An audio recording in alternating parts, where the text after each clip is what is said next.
بےنظیر، آپ اس کو کس طرح دیکھ رہی ہیں معاملے کو، اور پاکستان اس کے اوپر اب جو مطالبہ کر رہا ہے یہ کس طرح سے ورک آؤٹ کرے گا؟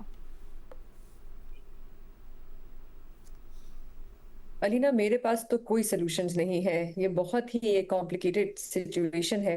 آپ دیکھیں 7 دن ہو گئے آپریشن کو، ابھی تک افغان طالبان کے رویے میں کوئی تبدیلی نہیں آئی. کوئی ان کی طرف سے بیان نہیں آیا کہ ہم ٹی ٹی پی کے خلاف جو ہے کارروائی کریں گے، یا جو ٹی ٹی پی کی جو قیادت ہے ان کو آپ کے حوالے کریں گے.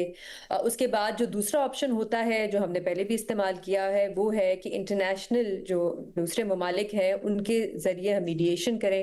وہ بھی اب ہمارے پاس اس وقت کوئی خاص آپشن نہیں ہے. اس وقت پوری دنیا کی توجہ جو ہے وہ ایران اور جو امریکہ کی جو جنگ ہے اس پہ ہے، تو وہ بھی ایک آپشن نہیں ہے. پھر اس کے بعد جو آپریشن بھی ہے علینا، وہ کب تک چلے گا اور کتنی دیر چلے گا؟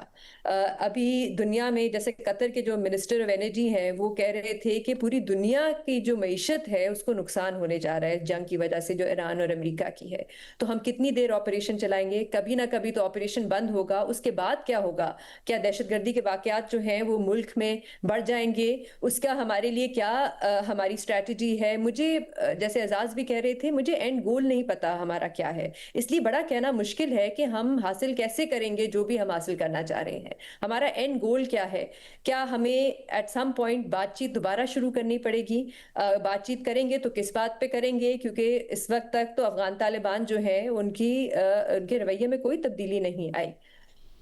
لیکن میں یہ ضرور کہوں گی کہ پاکستان کے لیے یہ ایک بہت مشکل فیصلہ تھا، کیونکہ میں دیکھ رہی تھی کہ بہت سے کمپیریزنز ہو رہے ہیں اس وقت جو پاکستان کا آپریشن ہے افغانستان میں ایران کے ساتھ، جو امریکہ اور اسرائیل ایران میں کر رہے ہیں. میری رائے میں پاکستان نے ہر آپشن جو تھی وہ ایگزاسٹ کرنے کے بعد یہ فیصلہ لیا ہے.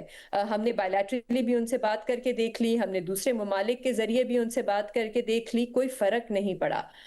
اب ٹرکی کو، قطر کو، چائنا کو اس میں ہم نے ثالثی کے کردار انہوں نے ادا کیا، پھر بھی کوئی فرق نہیں پڑا. اس وقت مجھے نہیں پتا کہ یہ جو ممالک ہیں وہ اس معاملے میں پڑیں گے یا نہیں پڑیں گے، کیونکہ اس وقت جو ہے وہ پورا جو گلف ممالک ہیں وہ سارے اس وقت نشانے پہ ہیں ایران کے، یا جو بھی جہاں سے بھی حملے ہو رہے ہیں. لیکن علینا، مجھے نہیں پتا اس وقت آپ دیکھیں تو رشیا جیسے ممالک بھی جو ہے جو افغان طالبان کے ساتھ تھے، جو ان کو سپورٹ کر رہے تھے، جو پہلا ملک تھا جس نے تسلیم کیا افغان طالبان کی حکومت کو، ان کی طرف سے بھی اب یہ ریکارڈ پہ آ گیا ہے. ان کی بھی رپورٹ آئی ہے کہ 20-25 ہزار جو ہے وہ انٹرنیشنل ٹیررسٹ جو ہے افغانستان میں ہے. یو این کی طرف سے بھی رپورٹ آئی ہے، اب رشیا کی طرف سے آ رہی ہے. ہم نے اس قسم کے ثبوت جو ہے وہ ریکارڈ پہ رکھے ہیں، لیکن پھر بھی کوئی چینج نہیں آیا.